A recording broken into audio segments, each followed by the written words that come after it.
guys, we're going to finish this book today. We got chopped off yesterday when we were in the middle of a chapter. Well, not the middle, the end. Anyway, we stopped about here.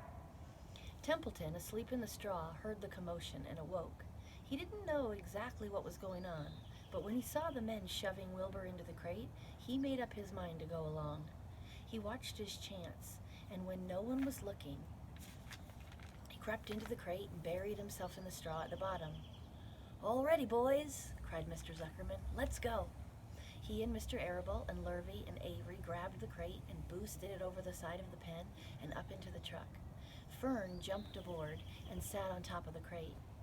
She still had straw in her hair and looked very pretty and excited. Mr. Arable started the motor. Everyone climbed in, and off they drove to the judge's booth in front of the grandstand. Remember, Wilbur's about to get a special prize in front of everybody. As they passed the Ferris wheel, Fern gazed up at it and wished she were up in the topmost car with Henry Fussy at her side. Okay, this chapter is called The Hour of Triumph. "Special announcement," said the loudspeaker in a pompous voice. "The management of the fairgrounds takes great pleasure in presenting Mr. Homer L. Zuckerman and his famous pig. The truck bearing this extraordinary animal is now approaching the infield. Kindly stand back and give the truck room to proceed. In a few moments, the pig will be unloaded in the special judging ring in front of the grandstand, where a special award will be made. Will the crowd please make way and let the truck pass? Thank you." Wilbur trembled when he heard this speech. He felt happy, but dizzy. The truck crept along slowly in low speed. Crowds of people surrounded it, and Mr. Arable had to drive very carefully in order not to run over anybody. At last he managed to reach the judge's stand. Avery jumped out and lowered the tailgate. "I'm scared to death," whispered Mrs. Zuckerman. "Hundreds of people are looking at us." "Oh, cheer up," cried Mrs. Arable. "This is fun." "Unload your pig, please," said the loudspeaker. "All together now, boys," said Mr. Zuckerman. Several men stepped forward from the crowd to lift the crate. Avery was the busiest helper of all. "Tuck your shirt in, Avery," cried Mrs. Zuckerman, "and tighten your belt. Your pants are coming down." "Can't you see I'm busy?" replied Avery in disgust. "Look," cried Fern, pointing. "There's Henry." "Don't shout, Fern," said her mother, "and don't point." "Oh, can't I please have some money?" asked Fern. "Henry invited me to go on the Ferris wheel again, only I don't think he has any money left. He's run out of money." Mrs. Arable opened her handbag. "Here," she said. "Here's 40 cents. Now don't get lost, and be back at our regular meeting place by the pig pen very soon." Fern raced off, ducking and dodging through the crowd in search of Henry. "The Zuckerman pig is now being taken from his crate," boomed the voice of the loudspeaker. "Stand by for an announcement." Templeton crouched under the straw at the bottom of the crate. "What a lot of nonsense," muttered that rat. "What a lot of fussing about and nothing." Over in the pig pen, silent and alone, Charlotte rested. Her two front legs embraced the egg sack. Charlotte could hear everything that was said on the loudspeaker. The words gave her courage. This was her hour of triumph. As Wilbur came out of the crate, the crowd clapped and cheered. Mr. Zuckerman took off his cap and bowed. Lurvy pulled his big handkerchief from his pocket and wiped the sweat from the back of his neck. Avery knelt in the dirt by Wilbur's side, busily stroking him and showing off. Mrs. Zuckerman and Mrs. Arable stood on the running board of the truck. "Ladies and gentlemen," said the loudspeaker, "we now present Mr. Homer L. Zuckerman's distinguished pig. The fame of this unique animal has spread to the far corners of the earth, attracting many valuable tourists to our great state. Many of you will recall the never-to-be-forgotten day last summer when the writing appeared mysteriously on the spider's web in Mr. Zuckerman's barn, calling the attention of all and sundry to the fact that this pig was completely out of the ordinary. This miracle has never been fully explained, although learned men have visited the Zuckerman's pig pen to study and observe the phenomenon. In the last analysis, we simply know that we are dealing with supernatural forces here, and we should all feel proud and grateful. In the words of the spider's web, ladies and gentlemen, this is some. Oh, sorry, Zanzibar. This is some pig. Ouch, Sonny. Wilbur blushed. He stood perfectly still and tried to look his best. This magnificent animal, continued the loudspeaker, is truly terrific. Look at him, ladies and gentlemen. Note the smoothness and whiteness of the coat. Observe the spotless skin, the healthy pink glow of ears and snout. It's the buttermilk, whispered Mrs. Arable to Mrs. Zuckerman. Note the general radiance of this animal. Then remember the day when the word radiant appeared clearly on the web. Whence came the mysterious writing? Not from the spider, we can rest assured of that. Spiders are very clever at weaving their webs, but needless to say, spiders cannot write. Oh, they can't, can they? Murmured Charlotte to herself.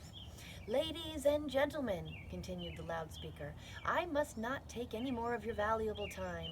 On behalf of the governors of the fair, I have the honor of awarding a special prize of $25 to Mr. Zuckerman, together with a handsome bronze medal suitably engraved in token of our appreciation of the part played by this pig, this radiant, this terrific, this humble pig, in attracting so many visitors to our great county fair. Wilbur had been feeling dizzier and dizzier through this long complimentary speech. When he heard the crowd begin to cheer and clap again, he suddenly fainted straight away.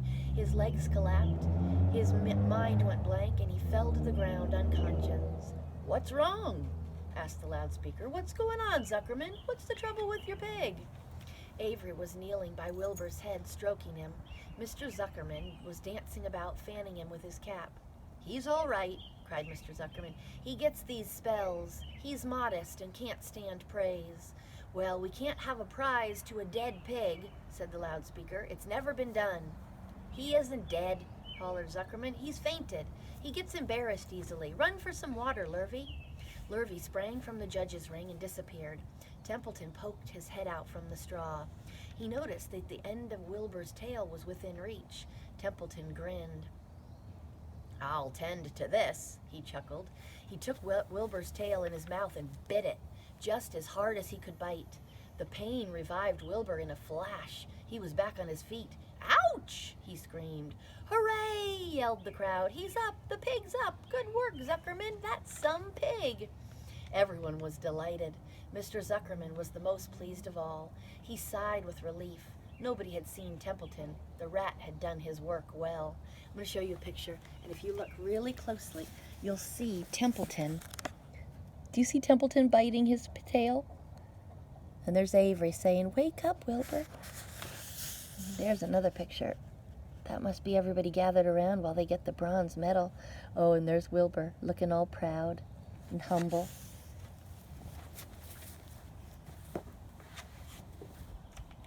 And now one of the judges climbed into the ring with the prizes.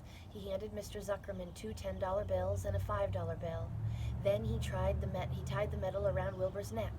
Then he shook hands with Mr. Zuckerman while Wilbur blushed. Avery put out his hand, and the judge shook hands with him too. The crowd cheered. A photographer took Wilbur's picture. A great feeling of happiness swept over the Zuckermans and the Arables. This was the greatest moment in Mr. Zuckerman's life. It is deeply satisfying to win a prize in front of a lot of people. As Wilbur was being shoved back into the crate, Lurvy came charging through the crowd, carrying a pail of water. His eyes had a wild look. Without hesitating a second, he dashed at the water at Wilbur. In his excitement, he missed his aim, and the water splashed all over Mr. Zuckerman and Avery. They got soaking wet. "For goodness sakes!" bellowed Mr. Zuckerman, who was really drenched. "What ails you, Lurvy? Can't you see the pig's all right?" You asked for water," said Lurvy meekly. "I didn't ask for a shower bath," said Mr. Zuckerman. The crowd roared with laughter. Finally, Mr. Zuckerman had to laugh too, and of course, Avery was tickled to find himself so wet, and he immediately started to act like a clown. He pretended he was taking a shower bath. He made faces and danced around and rubbed imaginary soap under his armpits. Then he dried himself with an imaginary towel. "Avery, stop it," cried his mother. "Stop showing off." But the crowd loved it. Avery heard nothing but the applause. He liked being a clown in a ring with everybody watching in front of a grandstand. When he discovered there was still a little water left in the bottom of the pail, he raised the pail high in the air and he dumped the water on himself and he made faces. The children in the grandstand screamed with appreciation. At last, things calmed down. Wilbur was loaded into the truck.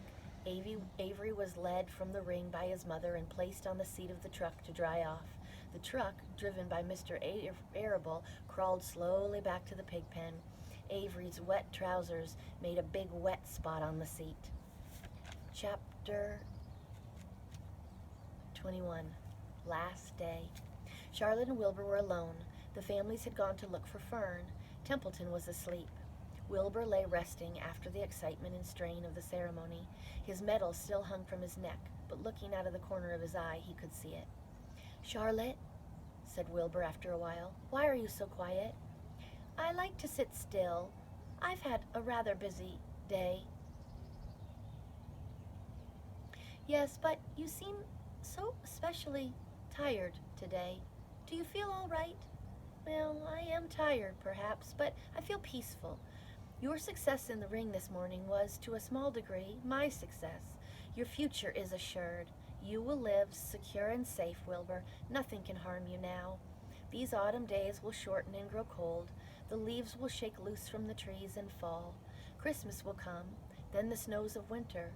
You will live to enjoy the beauty of the frozen world, for you mean a great deal to Zuckerman, and he will not harm you ever.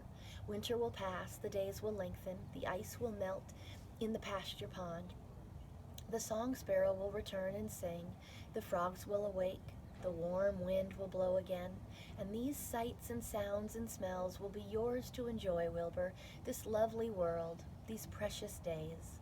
Charlotte stopped. A moment later a tear came to Wilbur's eye.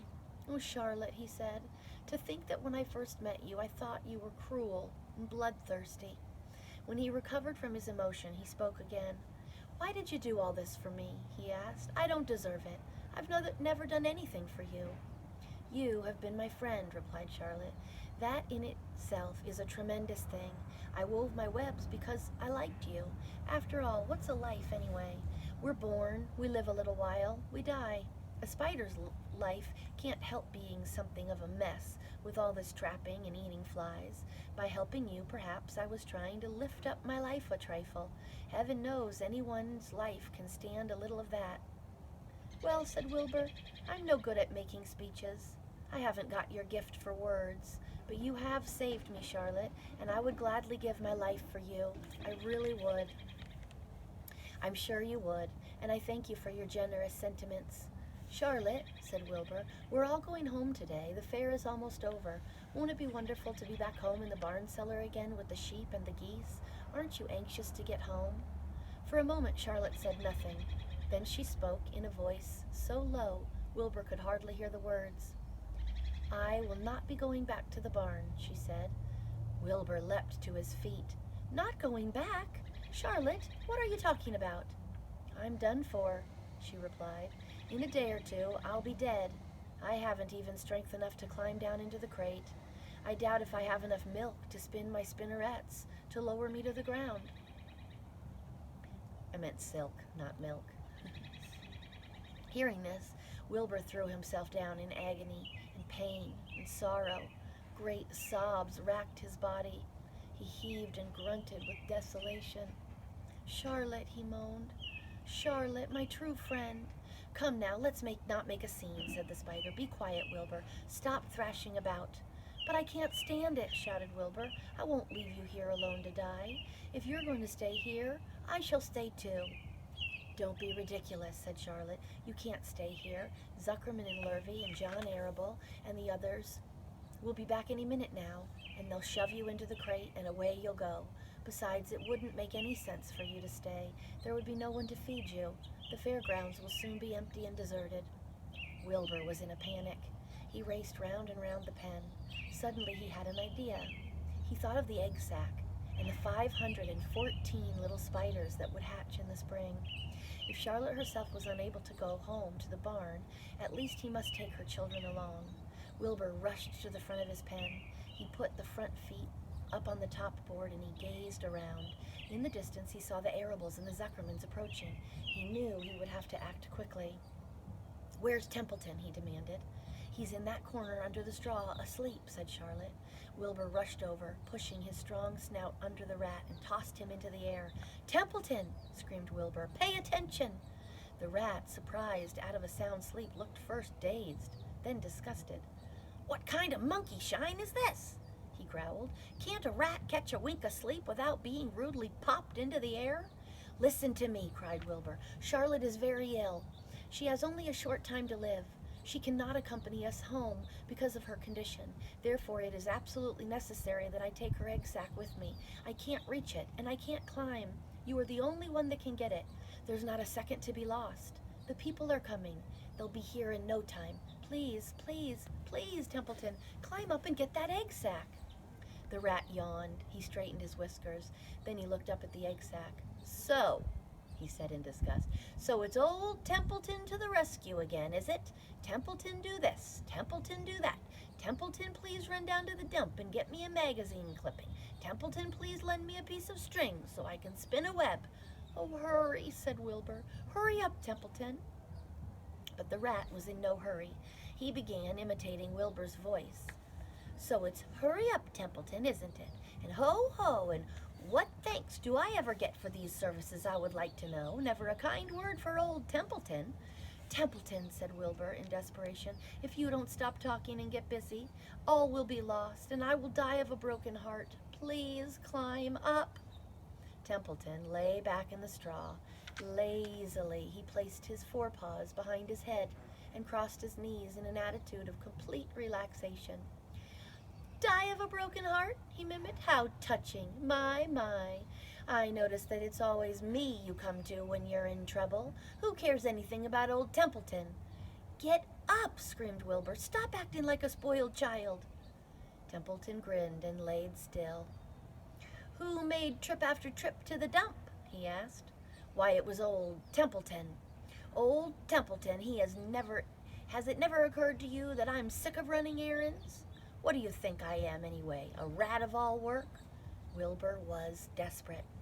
The people were coming, and the rat was failing him. Suddenly he remembered Templeton's fondness for food. "Templeton," he said, "I will make you a solemn promise. Get Charlotte's egg sack for me, and from now on I will let you eat first when Lurvy slops me. I will let you have your choice of everything in the trough, and I won't touch a thing until you're through." The rat sat up. "You mean it?" he said. "I promise. I cross my heart." "All right, it's a deal," said the rat. He walked to the wall and started to climb. His stomach was still swollen from last night's gorge. Groaning and complaining, he pulled himself slowly to the ceiling. He crept along till he reached the egg sack. Charlotte moved aside for him. She was dying, but she still had strength enough to move a little. Then Templeton bared his long, ugly teeth and began snipping the threads that fastened the sack to the ceiling. Wilbur watched from below. Here's a picture. Do you see him? And there's the egg sack. And there's Charlotte, and she's dying. But it's okay. These things are bound to happen.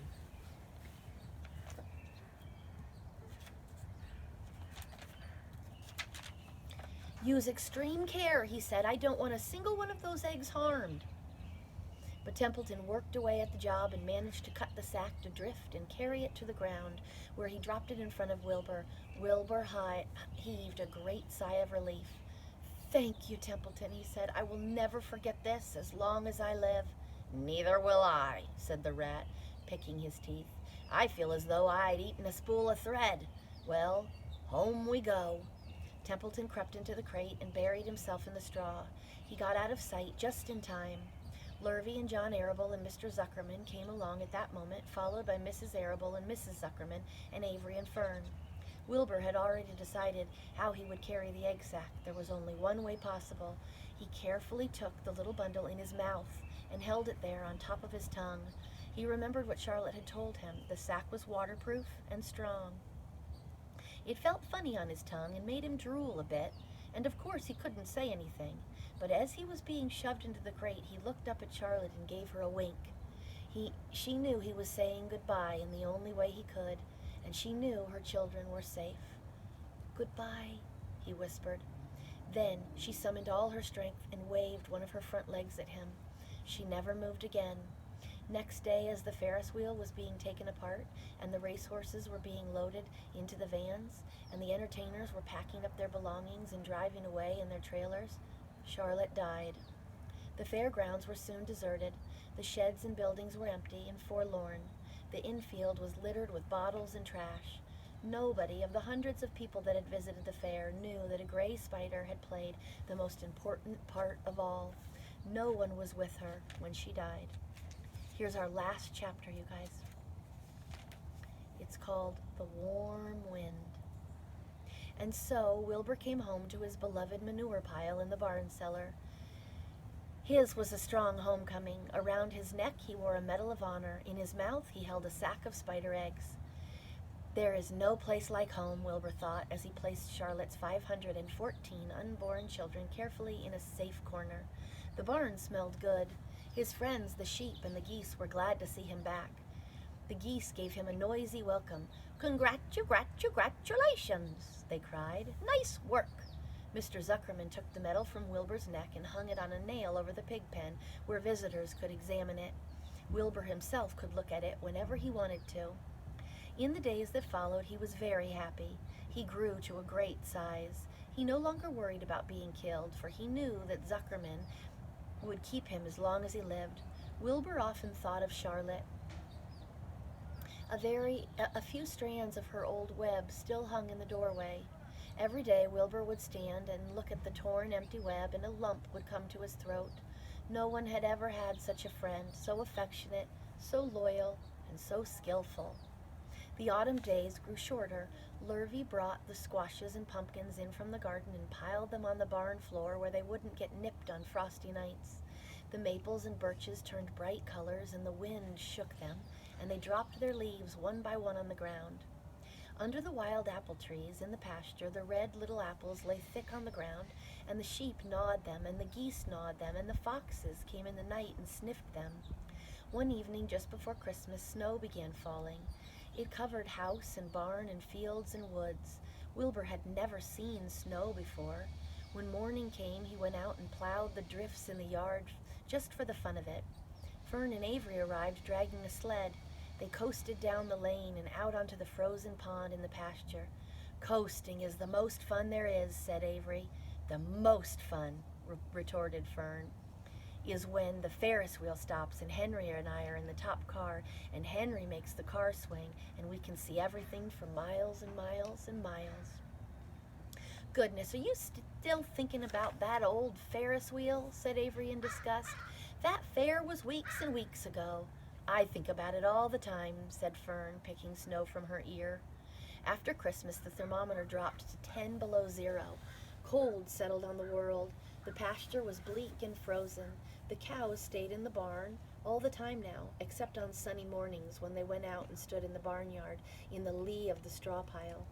The sheep stayed near the barn, too, for protection. When they were thirsty, they ate snow. The geese hung around the barn the way boys hang around a drugstore, and Mr. Zuckerman fed them corn and turnips to keep them cheerful. "Many, many, many thanks," they always said when they saw food coming. Templeton moved indoors when the winter came. His ratty home under the pig trough was too chilly, so he fixed himself a cozy nest in the barn behind the grain bins. He lined it with bits of dirty newspaper and rags, and whenever he found a trinket or a keepsake, he carried it home and stored it there. He continued to visit Wilbur 3 times a day, exactly at mealtime, and Wilbur kept the promise he had made. Wilbur let the rat eat first. Then, when Templeton couldn't hold another mouthful, Wilbur would eat. As a result of overeating, Templeton grew bigger and fatter than any rat you ever saw. He was gigantic. He was as big as a young woodchuck. The old sheep spoke to him about his size one day. "You would live longer if you ate less." "Who wants to live forever?" sneered the rat. "I am naturally a heavy eater, and I get untold satisfaction from the pleasures of a feast." He patted his stomach and grinned at the sheep. He crept upstairs to lie down. You want to see a picture of him?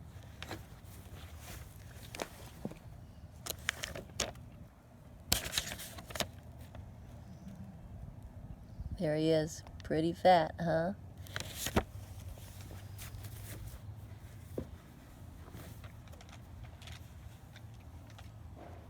I heard the frogs today, said the old sheep one evening. Listen, you can hear them now. Wilbur stood and cocked his ears. From the pond, in shrill chorus, came the voice of hundreds of little frogs. Springtime's coming. Another spring. Wilbur saw a new lamb following her. It was only a few hours old.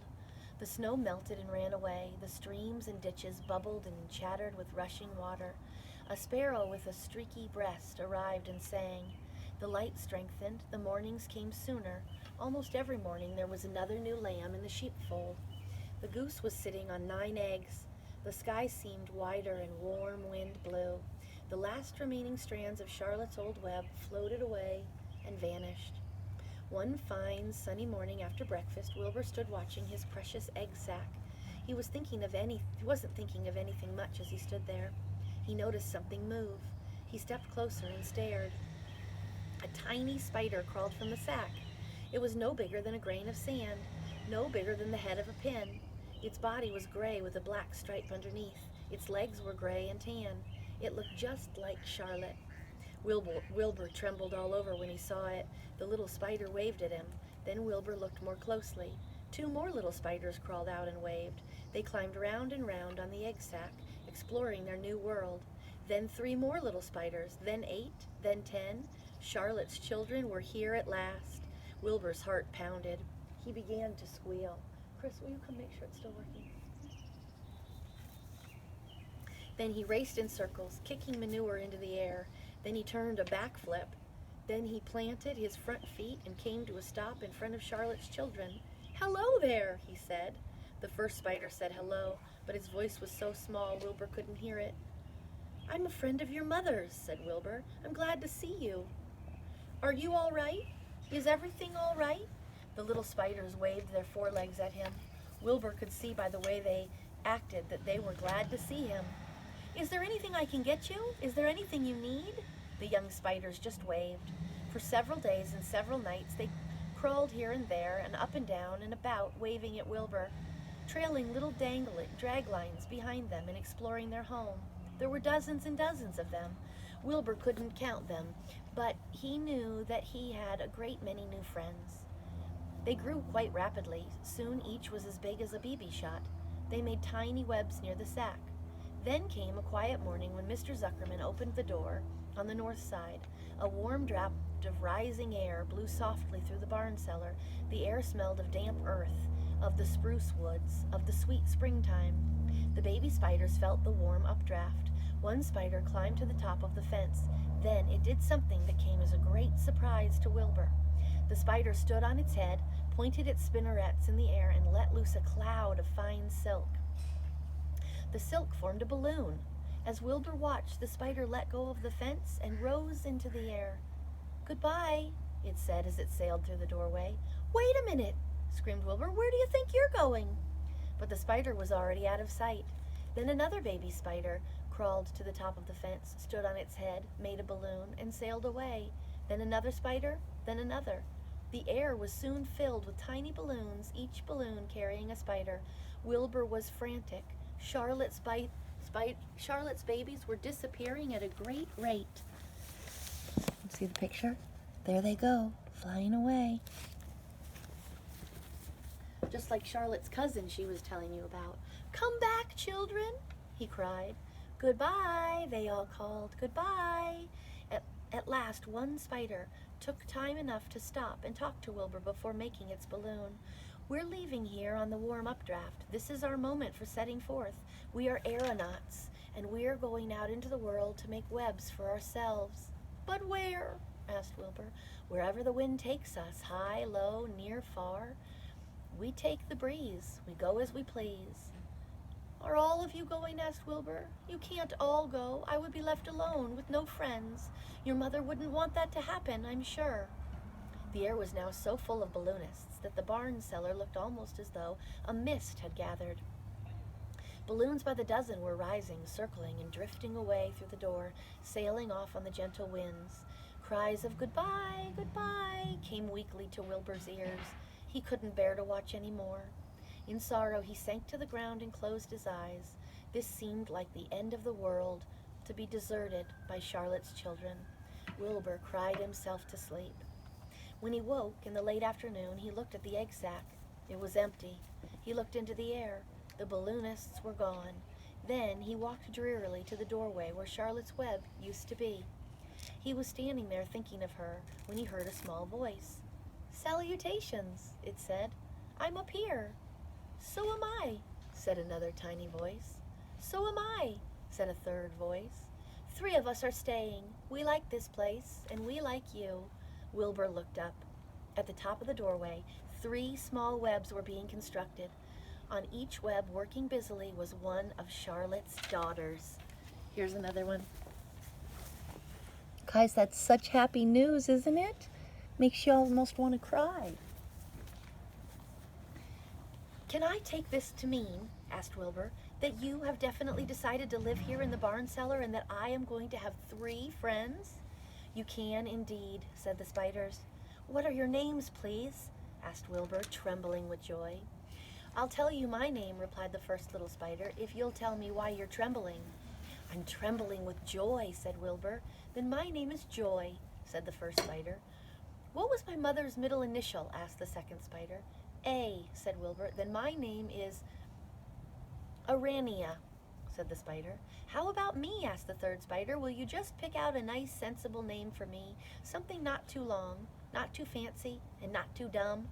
Wilbur thought. "Nellie," he suggested. "Fine, I like that very much," said the third spider. "You may call me Nellie."